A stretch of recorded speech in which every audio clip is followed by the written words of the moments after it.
I wasn't supposed to be home. 3 days ahead of schedule. No call, no warning. I left my weapons in the trunk but kept the knife. Habit. The driveway had two cars, mine and his. I moved silent. 6 years of black ops makes that muscle memory. The house smelled like wine and roses. Too sweet, too staged. Then I heard it. Laughter, soft, female. I cleared the hallway in 5 steps, stopped. Bedroom door, locked. My son's voice, muffled, high-pitched, strained. "Mom, please, stop!" The crack of a slap. A man's voice, amused, too calm. He's crying again. Something inside me nodded, something colder than rage. I stepped back and kicked the door in. The frame shattered, and everything paused. My son, 7 years old, handcuffed on the floor, face red, eyes soaked. A uniformed sergeant, standing on his chest. My wife, phone in hand, snapping photos like a tourist at a crime scene. She turned, startled, then smiled. "We'll send these to Dad," she said to the sergeant. The man spun. "He's not supposed to be here." I didn't say a word, just stared. They had no idea they'd just signed their death warrant. I took my son. No questions, no warnings. Just walked in, picked him up, and walked out. The sergeant moved like he was going to speak. I looked at him once. He didn't. My wife followed me to the door, barefoot, laughing like it was a joke gone too far.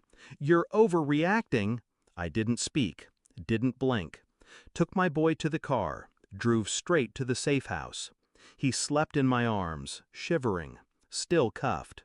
I cut the plastic with my blade. Didn't ask how long they'd kept him like that. Just held him. Didn't sleep, didn't breathe right. The mission had been simple: extract, silence, return.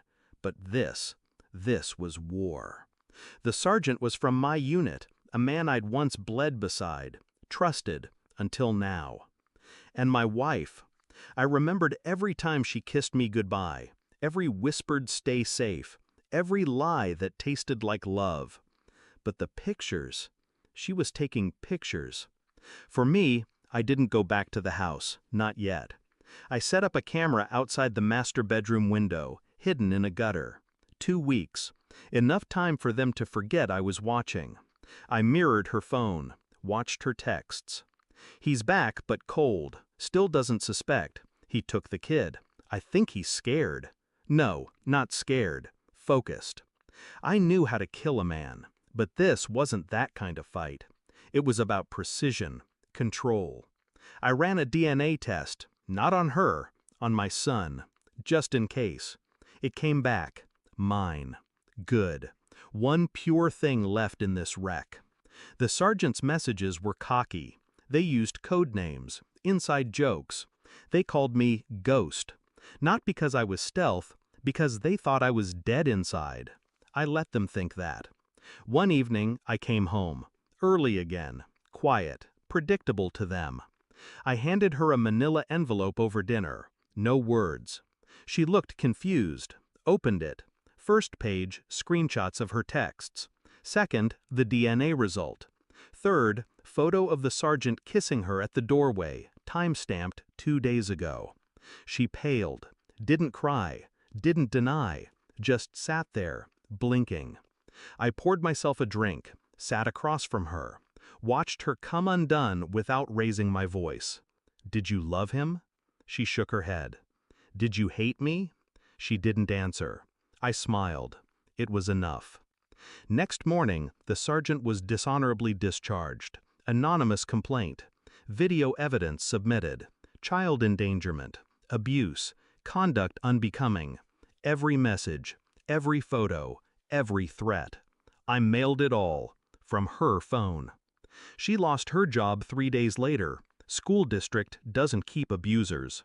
I never raised my voice. Never touched her. Just walked her to the edge and let her look down. She tried calling. 20 times. I blocked her. Sent one text. "You'll never see him again." And I meant it.